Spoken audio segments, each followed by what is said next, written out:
Hello and welcome to the program. This is Moneyline with Nancy, reaching you from the nation's capital, Abuja. I am Nancy Naji.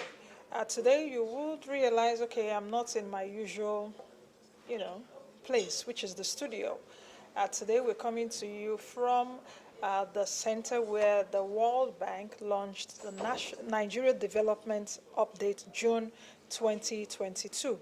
Normally, the World Bank, which is an international development partner, holds this type of event twice a year, the June edition and the November or December edition, every 6 months to really gauge where the Nigerian economy is. What I'm really holding here is the report. And the report says the continuing urgency of business unusual. If you recall, in June 2021, the World Bank did also launch the Nigeria Development Update, which it titled Resilience Through Reforms. In November 2021, the title of the NDU for December was Business Unusual. Now, what the World Bank is saying is that a whole lot of things have really not changed, but the situation is a bit worsened. So we will be taking you through that today. The panel session, a very rich panel session. We saw the likes of the Honorable Minister of Finance, Budget and National Planning, the Governor of the former Governor of the Central Bank of Nigeria, and the Governor of Anambra State, Professor Chukwuma Soludo, Mr. Atedo Peterside, who is the founder of Stanbic IBTC Bank PLC, as well as the World Bank Country Director and the World Bank lead economist for Nigeria joining that panel session. But let's just quickly take a break. Let's take a breather. When we come back, we will continue the program. Do stay with us.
Hello, and welcome to the program. This is Moneyline with me, Nancy. So we really have to keep thinking out of the box about how to get money to the least accessible in our society. Everything has to be re-examined in our economy, in our health system. We are also ensuring that government does not continue to manage this refinery, because government is not really equipped to manage refinery.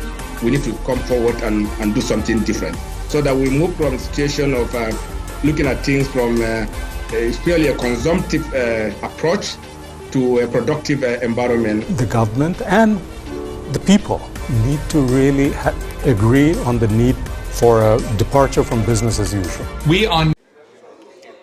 All right, welcome back. At this point, let's quickly launch the panel session that was held by the World Bank. Like I said earlier, the launch of the Nigeria Development Update June 2022 edition.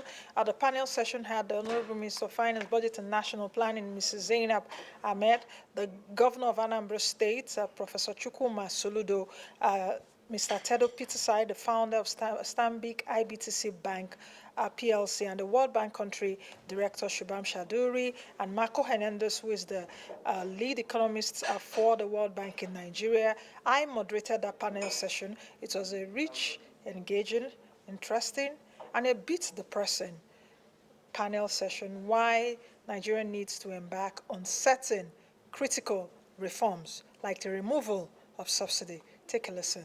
So, thank you again for joining us. Let me start the presentation by pointing out on the first message of this report, which is that Nigeria is in a paradoxical situation.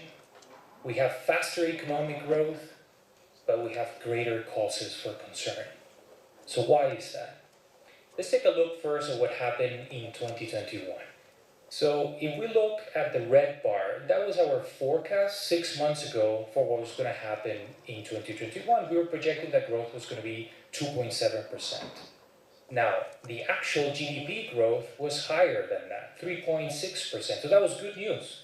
Now, what was explaining that? On the one hand side, we had better growth in the non-oil economy, agricultural services, a bit of manufacturing as well. But we have lower growth or slower growth in the oil sector. And that's going to be quite important as we go through the rest of this presentation. So that was 2021. But let's take a look at 2022. Once again, if you look at the red bar on the left-hand side, that was our forecast 6 months ago. We were projecting that for 2022, Nigeria was going to grow at 2.8%. Now, we are projecting that Nigeria is going to grow at 3.4% in 2022. Once again, good news, and the drivers are the same. The non-oil economy is pushing growth forward, but the oil economy is actually dragging growth, right? So that's on the good side. But you may wonder, why are we concerned? Well, the first thing is to take into account what has happened in Nigeria's macroeconomic stability over the past few years. The light blue line that you see in the screen is an index of macroeconomic instability that basically is a basket of many things: inflation, fiscal balance, internal balance, and many other things. Once you put all of these things together, you see two things. If you compare Nigeria with the dark blue line, which is a line for sub-Saharan Africa, you will see that sub-Saharan Africa has been muddling through its macroeconomic instability, sometimes better, sometimes a bit worse, but the comparison with Nigeria is striking. Nigeria's macroeconomic instability has been increasing over the past years. So not only that, we're currently at a low point in Nigeria's history when it comes to macroeconomic instability. But this is an aggregate measure. You know, what does it really, what entails this type of indicators? So let's take a look at some of the reasons why we're concerned. On the one hand side are a series of pressures on the inflation side, on the fiscal side, on the exchange rate side. Once we put all of this together, Nigeria has become more vulnerable than what it was before. So the charts here basically show, just by looking at the arrows, you have three periods. You have the period before COVID, 2017-2019, the COVID shock in 2020, and what we're projecting for 2021 and 2022. We see higher inflation, we see higher fiscal deficits, that's why the overall fiscal balance is coming down. We're seeing an increase, significant increase in public debt, and also a significant rise in the exchange rate premium. What is the exchange rate premium? Is the difference between what is happening at the parallel rate, which is the rate that most households and small firms use in Nigeria, and you have the investors and exporters windows rate, which is the rate that most of the private corporations use. So once you put all of these things together, Nigeria has become more vulnerable. If we were to experience another shock, and what we have seen in the past few years is that we should be ready for shocks, is that the markets are actually taking notice. So the perception of risk for Nigeria has increased, and that's the light blue line again. This is an indicator of credit risks that shows that the risk in Nigeria has constantly been going up, during 2021 and 2022 and surpassing Angola. And this is an important comparison because Angola is an oil economy, neighbor close by, but it's also an economy that has also been facing macroeconomic challenges. But now we're at that tipping point when the markets are seeing that credit spreads in Nigeria are higher than those in Angola. So this is one of the reasons why we're concerned, and we're hoping that the tide will turn in favor of Nigeria. The second message that we highlight in this report is about inflation. We care a lot about inflation, and I know that you've been seeing me mention this in previous NDU presentations, but the main reason why we keep highlighting is because on the one hand, it's pushing millions of Nigerians into poverty. And it is not just global shocks that are driving inflation. It is actually the lack of concerted policy action to reduce it. So let's put things together from a broader perspective in terms of what do we think is driving inflation. On the one hand side, we see the suboptimal rate of exchange rate management that has been happening over the past few years has been fueling inflation pressures because on the one hand, it has been reducing access to foreign exchange, and as a result, it has been putting pressure on the parallel market rate. And the parallel market rate is the rate that is most associated with inflation, right? So if that rate goes up, inflation is also likely to go up. A second reason is what's happening on the trade side. We have import restrictions, foreign exchange restrictions that are reducing the supply of key staples, whether it's food and medicines, especially important during COVID times, and that is increasing not just the price of this particular staples, but also the associated products. The monetization by the central bank of the fiscal deficit, it's also one of the reasons, together with subsidized lending, that has been putting more money into the economy and adding to inflationary pressures. More recently, we do have the added shock of the war in Ukraine that is pushing, of course, global prices for food and fuels, but this comes on top of other pressures that have been in Nigeria operating for some time.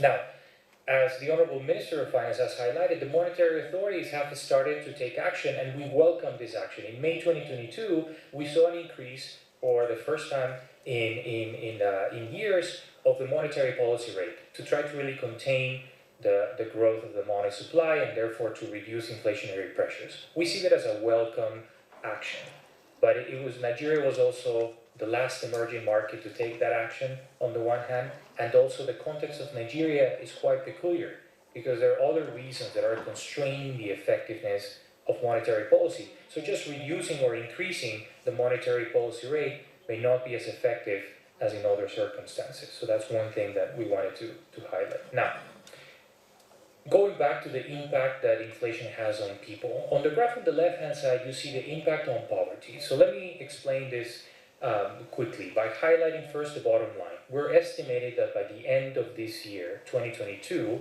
inflation alone, so just the increase in prices, would be pushing 7 million more Nigerians into poverty. 7 million is larger than the size of most countries around the world. So now, when you have this particular dire scenario, then what we see is how do we disentangle that difference? Well, first is we assume that inflation in 2019 would have continued because you might recall that prices were actually rising at a slower pace then. But then we have the COVID shock and policy distortions that I've mentioned just before. And then on top of that, we have the added shock of Ukraine. So the light blue part of that graph is what was happening in the absence of Ukraine, and the red part is the added version of Ukraine. So it's at 6 + 1, 7 million Nigerians. And why are they so affected? Well, because the prices of their basic goods are rising incredibly fast. We have here on the right-hand side the average prices of locally produced staples, yam and bread and rice, and those are increasing.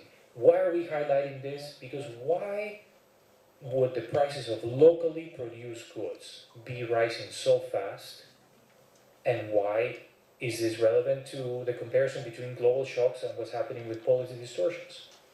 If these goods were imported, we'd say, okay, maybe the global shocks would be having an effect. But these are locally produced goods, so hence the importance of tackling the bigger policy features that are driving inflation. And households, not surprisingly, are feeling the pinch. because their purchasing power is reduced. I came to Nigeria to live in 2019. The situation was very different than it is now. In 2019, we were all seeing the news of the increase in the minimum wage, 30,000 nairas per month, right? Because the cumulative effect of inflation between 2019 and today has been close to 35%, the real value of that minimum wage today would be just 22,000 nairas. That's not taking into account two things. One is that we also have an effect on the exchange rate side. I'll come back to this in a second. Two is that there are very few people in Nigeria that earn 30,000 nairas or more.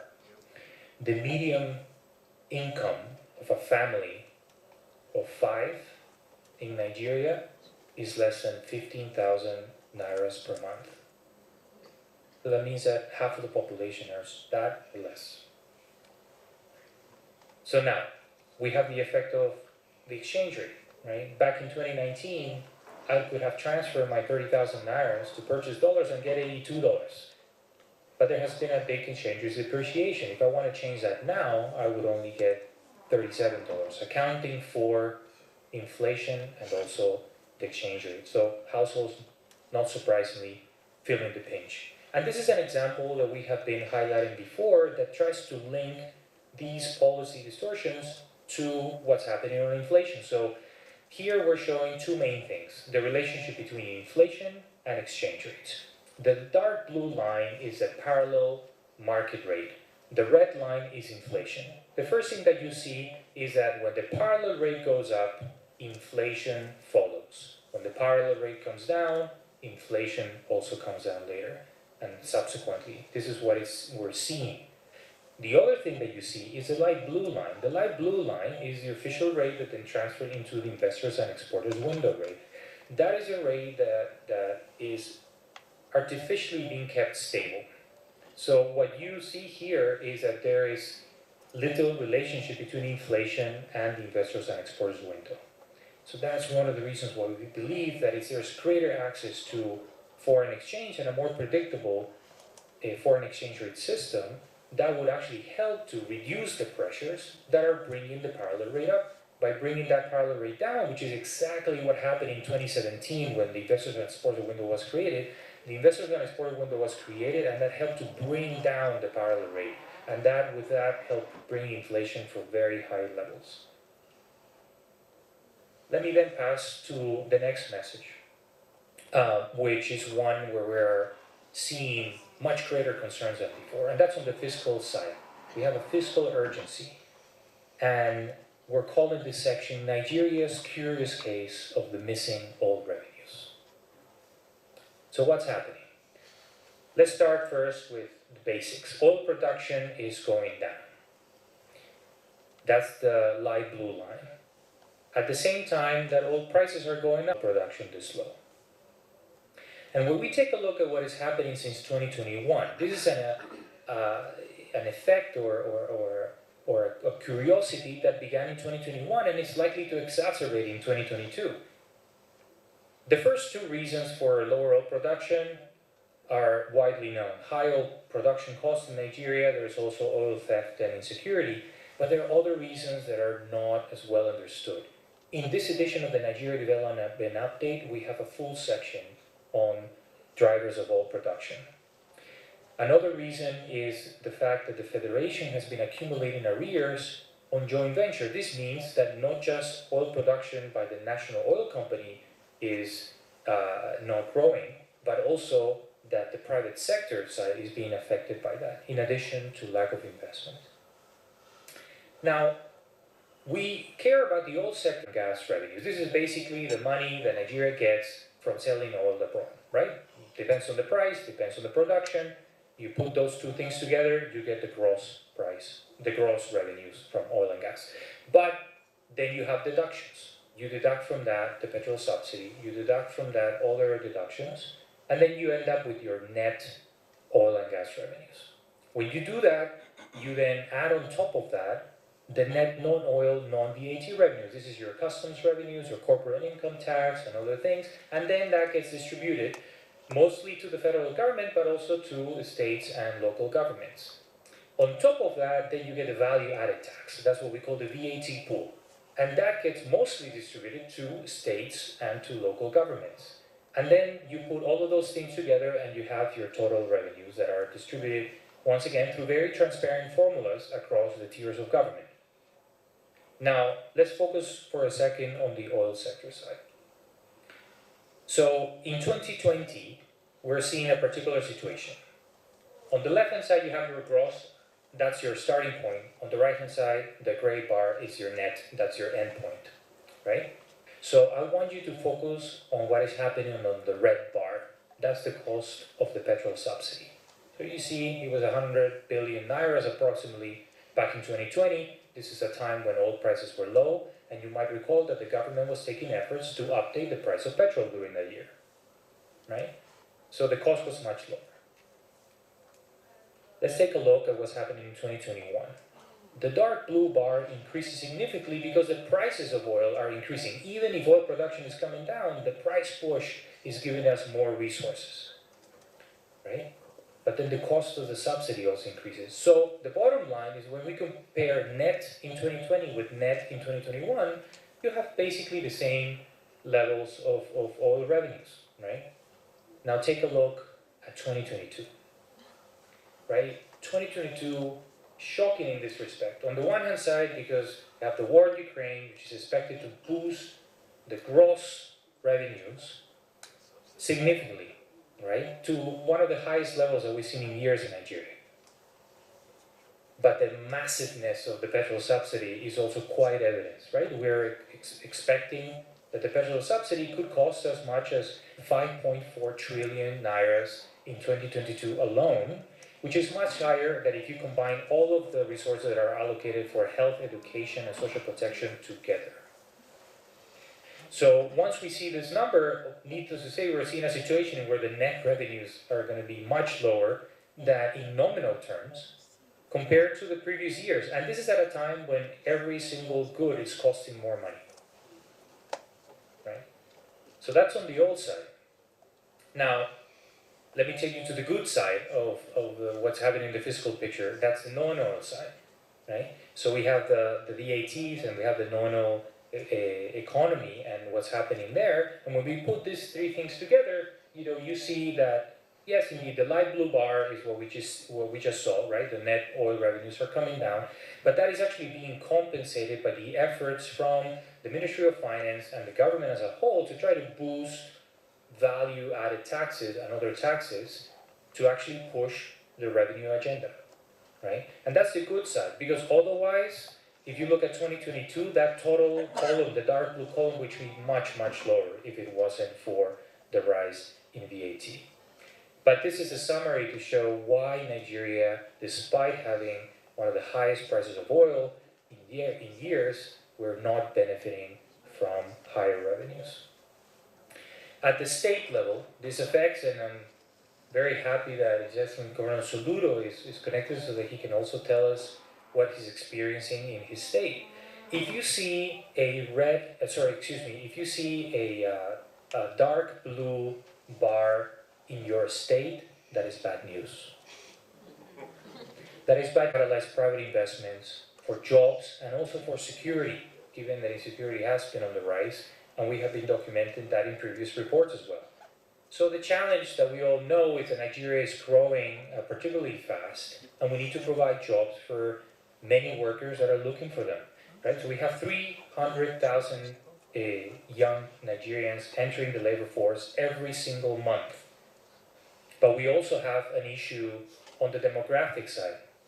We're calling it in the report the need to address or to diffuse Nigeria's demographic time bomb. Right? 23% of girls between 15 and 19 are already married. 19% of them are already mothers for the first child. If we don't change this, of course, also whatever we do on growth may not be enough to tackle the needs of a much more growing population. Another issue to catalyze jobs is the one that we just described on foreign exchange management. We do believe that enhancing exchange rate management could significantly reduce the uncertainties that are impeding private sector operators to come to the country. On the left-hand side is basically what we just discussed about the exchange rate premium. That's the red line going up. One of the reasons why it's going up is because there is less availability of foreign exchange. And you see the bars, which are the interventions from the central bank in the market across all different instruments, two banks, two BTCs, to the INE window, have declined significantly since the COVID crisis, and they have not recovered. And on the right-hand side is the appetite for investment, which is $1 billion of investment commitments that have also come down significantly since 2019. And a third message that we have a dedicated section in this edition of the NDU is on trade. And the bottom line message is that we want Nigeria to boost domestic value added. But currently the trade restrictions that are in place are hurting Nigerians and actually not achieving those goals of industrialization that Nigeria desperately needs. Why? Because import and FX restrictions are incentivizing smuggling, they're reducing revenues, they're hurting consumers through higher prices, and they're also raising the production costs for firms. Let me just highlight a few numbers. On the inflation side, we are seeing that import bans are directly causing 38% higher prices for goods. That's the impact on inflation.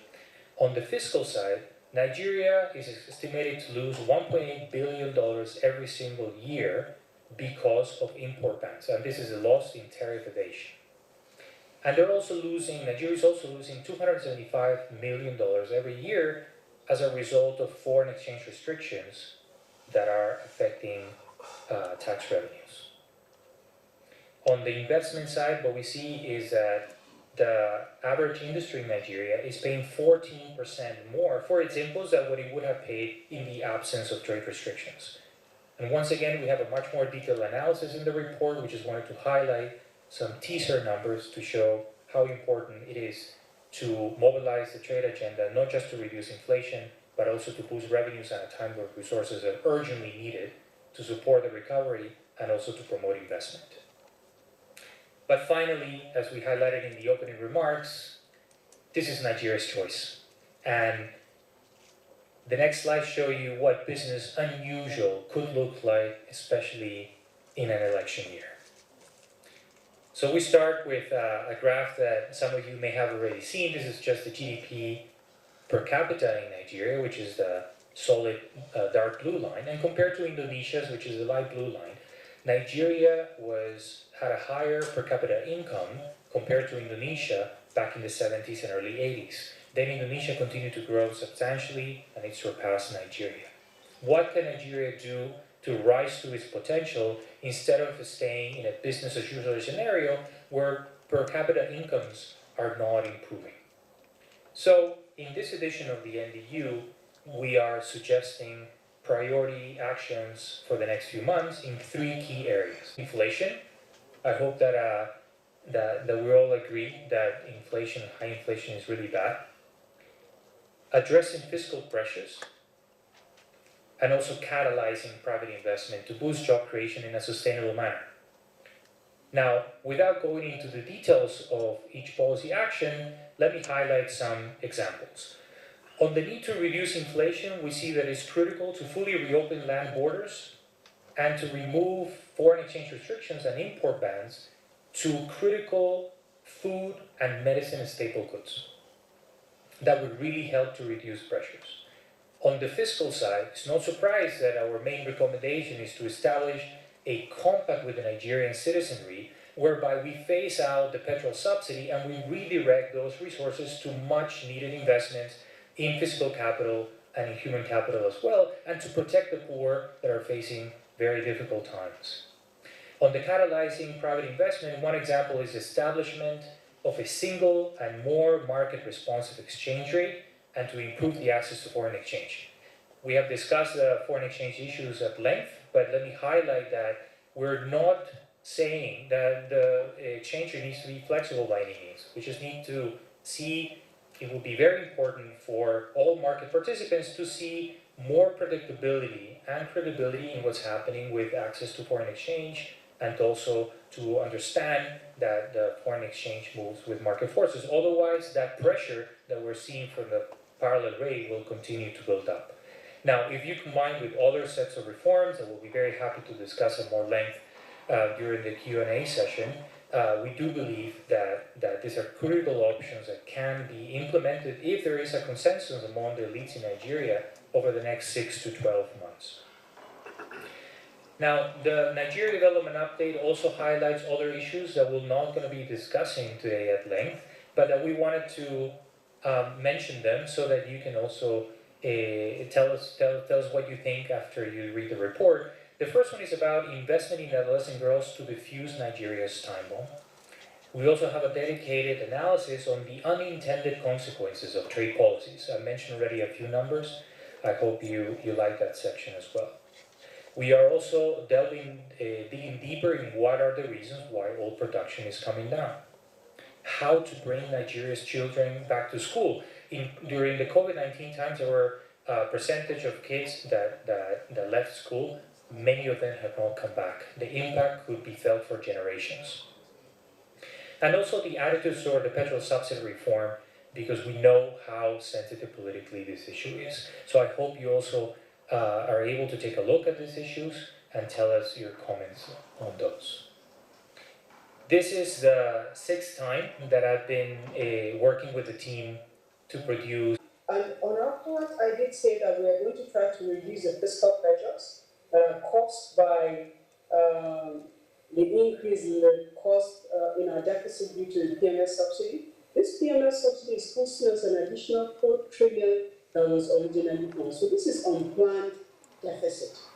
We have gone to the National Assembly, we've got approvals, but the approval was simply for us to cut down on some of the investment costs. It's time that this PMS subsidy we're carrying now is hurting the nation. It's impeding government's ability to be able to invest in human capital development.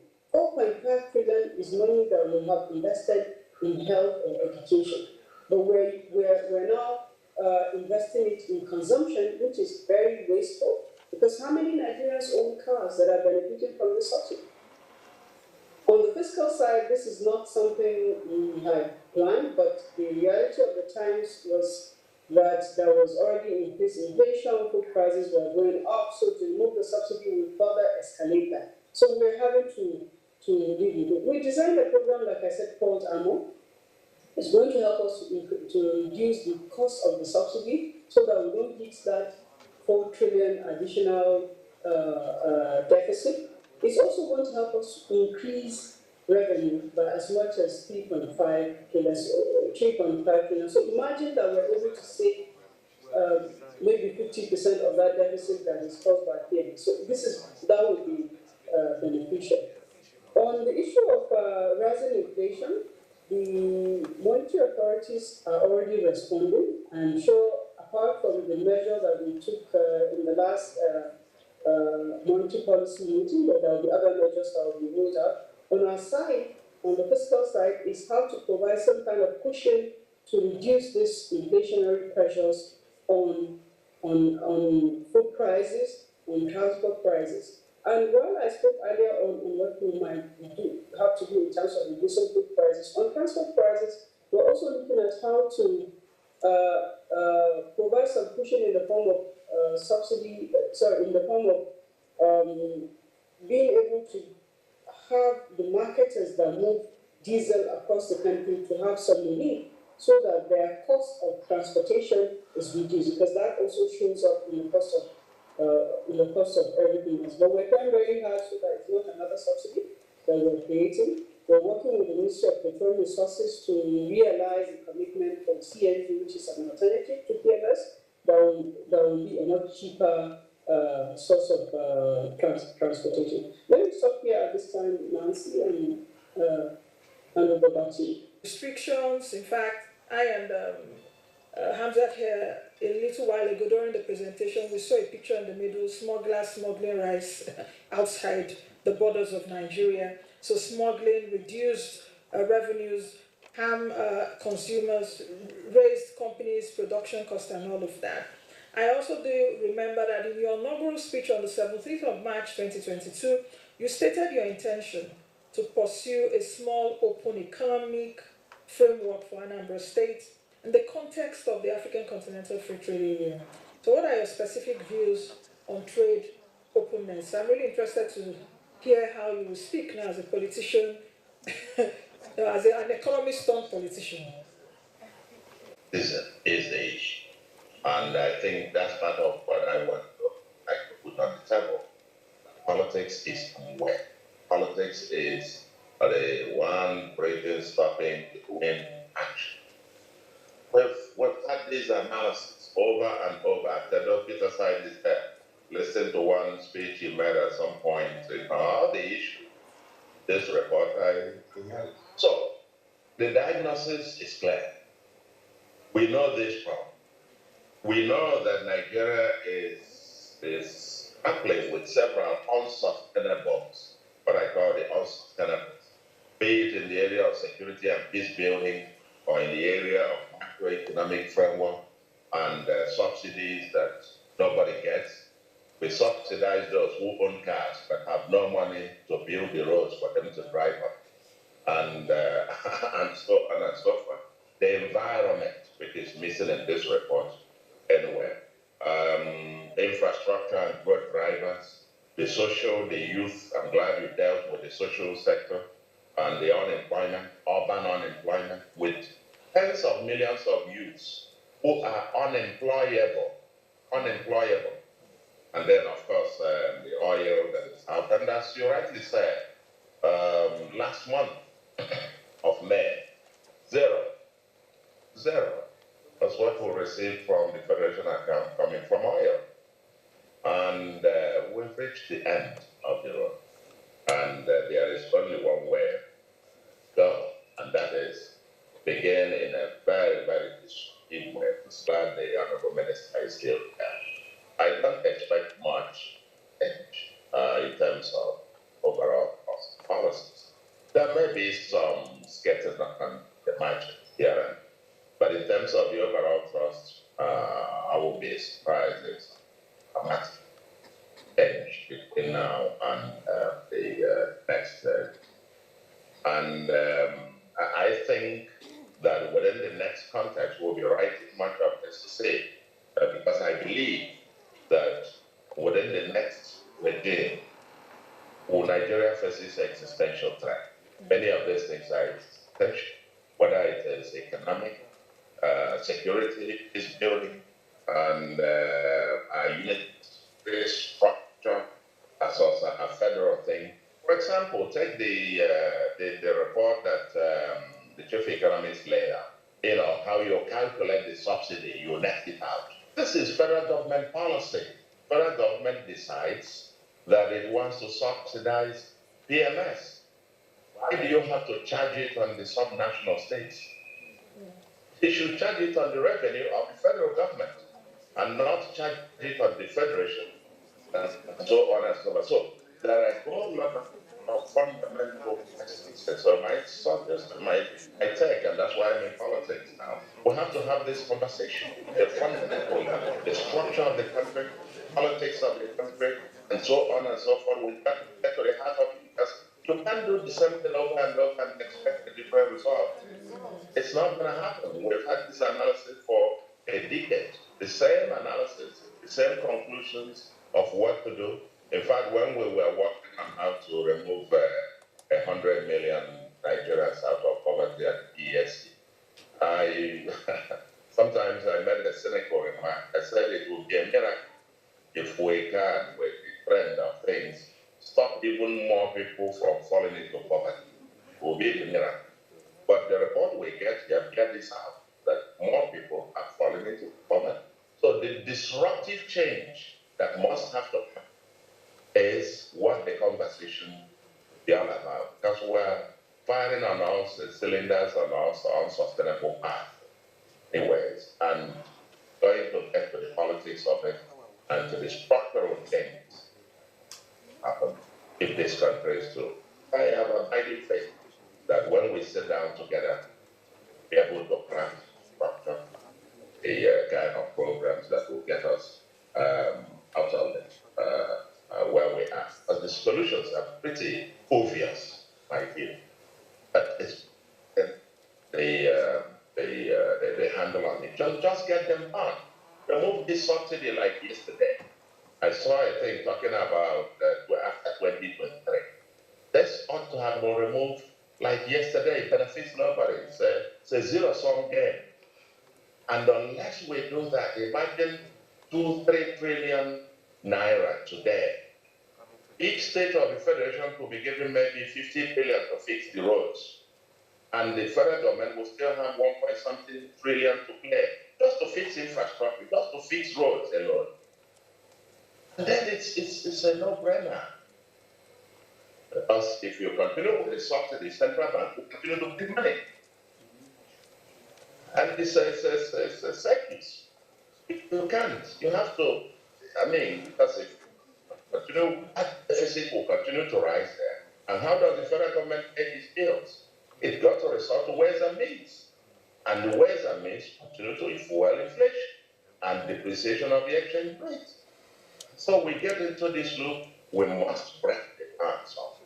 And I want to believe that it's politics must get. Okay. On trade, as you rightly said, you mentioned it, exchange rate and the trade regime.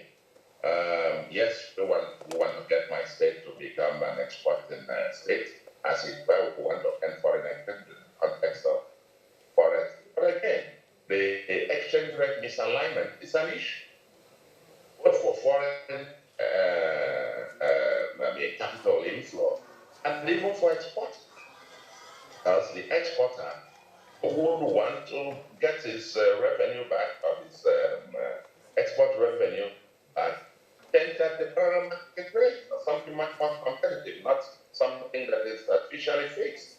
So they can talk about export-oriented industrialization of growth, and at the same time have an exchange rate regime that is that penalizes someone for earning foreign exchange or wanting to bring in money into the country. Again, we have to fix the fiscal first and get in and then other. Thank you very much. Sorry. Okay. Thank you very much. You know, Nancy, I have bad news for you. I told myself that it didn't matter what you were going to ask me, I was going to say what I was going to say. Let me tell you why. There were little or no surprises in what the excellent World Bank presentation. I think, Soludo mentioned that, that he heard me talking about some of these things before. Let me tell you the context. It was in this same hotel when the Nigerian Economic Summit group turned 25 years old. I was the keynote speaker at the 25-year anniversary dinner. I was the keynote speaker. There were many young people in the room. And the Economic Summit insisted that I should do the presentation because, luckily or unluckily, I was there at the beginning. So I've been there for 25 years. So they wanted somebody who was present at the first summit and who is present now to talk about what has happened in the intervening period. And I explained, in fact, some of the young people in the room said they were so demoralized.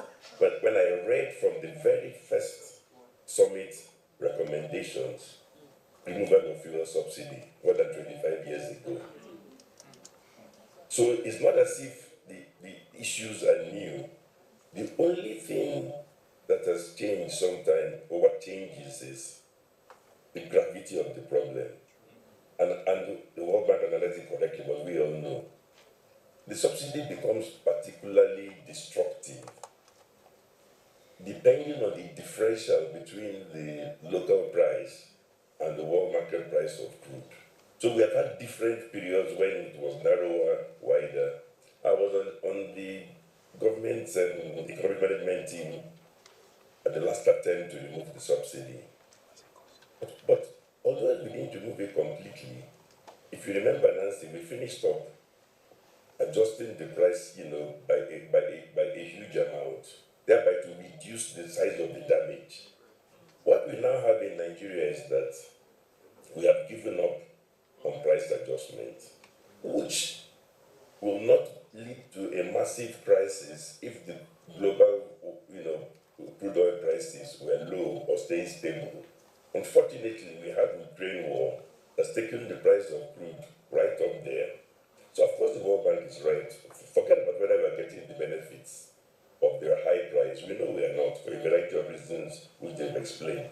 But what concerns me, which is what I said I was going to address, it didn't matter what you asked me. We are sleepwalking into a disaster. It's almost as if everybody knows it. We are heading for a disaster. We have two options. We can either do nothing and say, let us give up and wait until the next administration comes in. Or we can try one final attempt, be taking advantage of the political timetable, and let me propose something that I have in mind, which I think, with the help of people like the governor present. You see, I never give up on Nigeria because everything depends on the quality of the arguments you present and the right audience.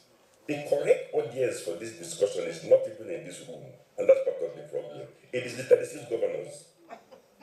It is the governors who have the most to lose and who have the most to gain, who should be the audience that you can bring together and try and work out some sort of deal. And he's right. Part of what I hinted before was that kind of deal has to be to disaggregate this so-called federal subsidy nonsense. Break it down to state level. Let each governor decide if he wants to subsidize in his own state or something like that. Also, the other thing I would like to emphasize is that when people say that the timing is wrong politically, of course it's difficult politically, but I would also recommend bringing in the major presidential aspirants. Let us bring them into the same room and let any of them talk complete nonsense, and some of us will go after them and amplify their messaging. So a country should not give up, because the presidential aspirants, some of them are quite good. It will even give them a chance to show who is who in terms of understanding, so you can still work out some sort of emergency deal that can rescue things in between. And they will even understand that why do they want to inherit a basket case in May next year when they can do something now and inherit a half-sunk ship instead. So the point I'm making is that for me, it's not about the World Bank has done their bit. What needs to be done now is by Nigerians. It's by the likes of Hamzat Lawal or Nigerians in this room to pick up the gauntlet and tie into and make an effort, one last push, involving the finance minister, of course. The correct forum is the NEC, with all the governors present.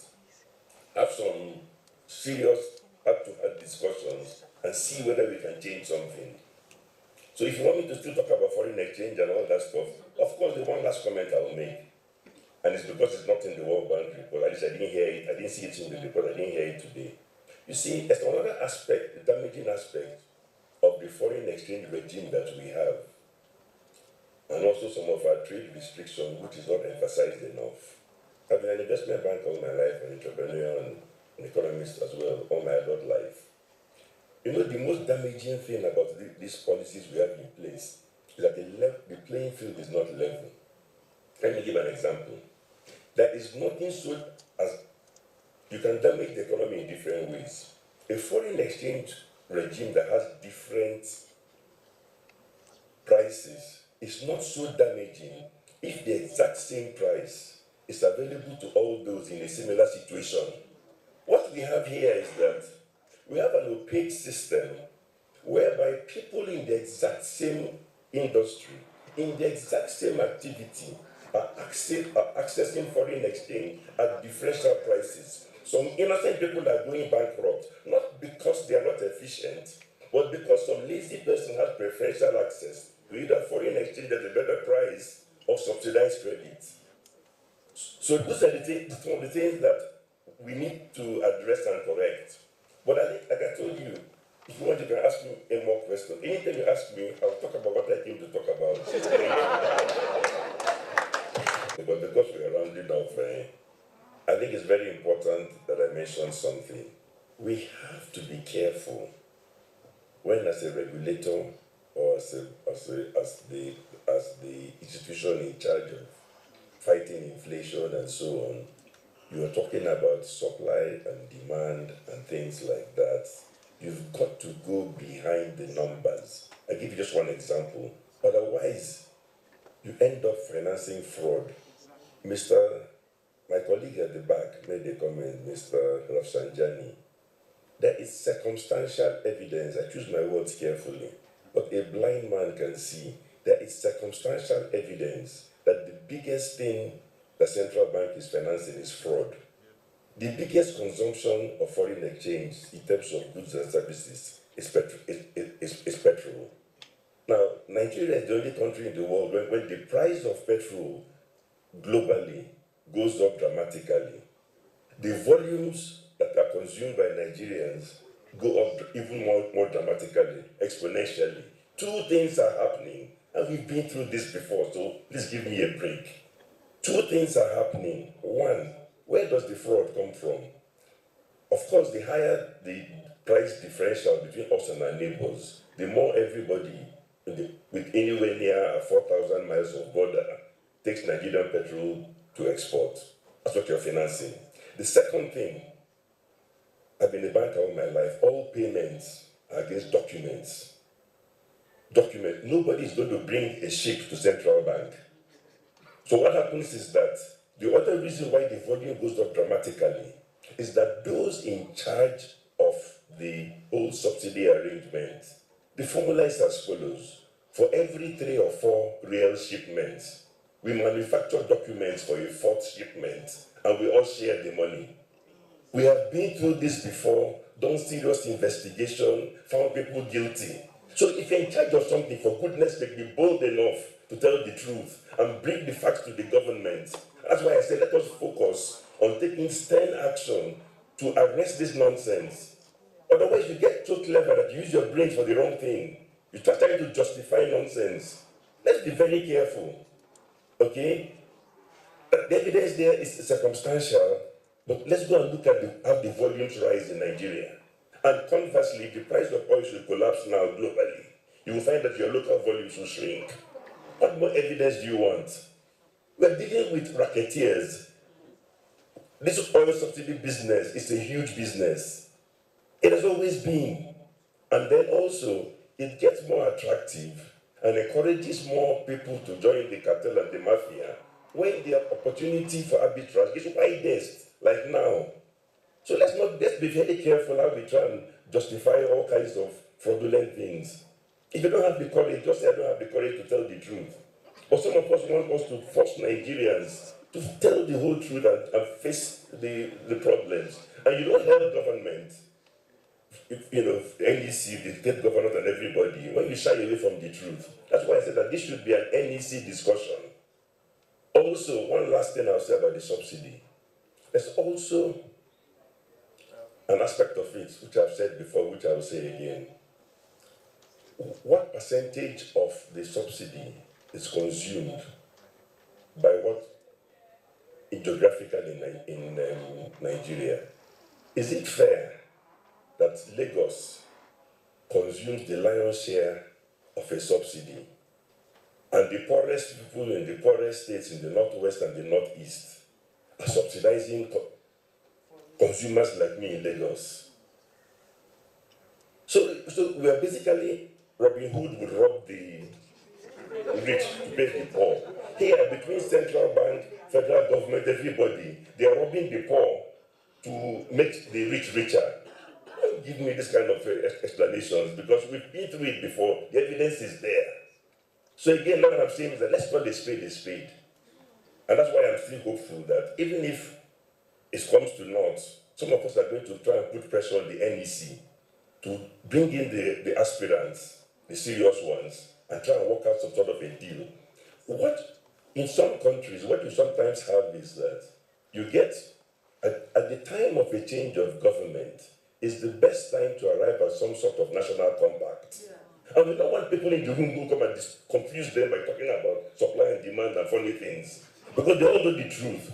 Let them come in and let us say, let us agree now. And guess what? The reason why people are afraid to come out with bold things during their campaign is because they fear that the other opponent will go the route of trying to be popular.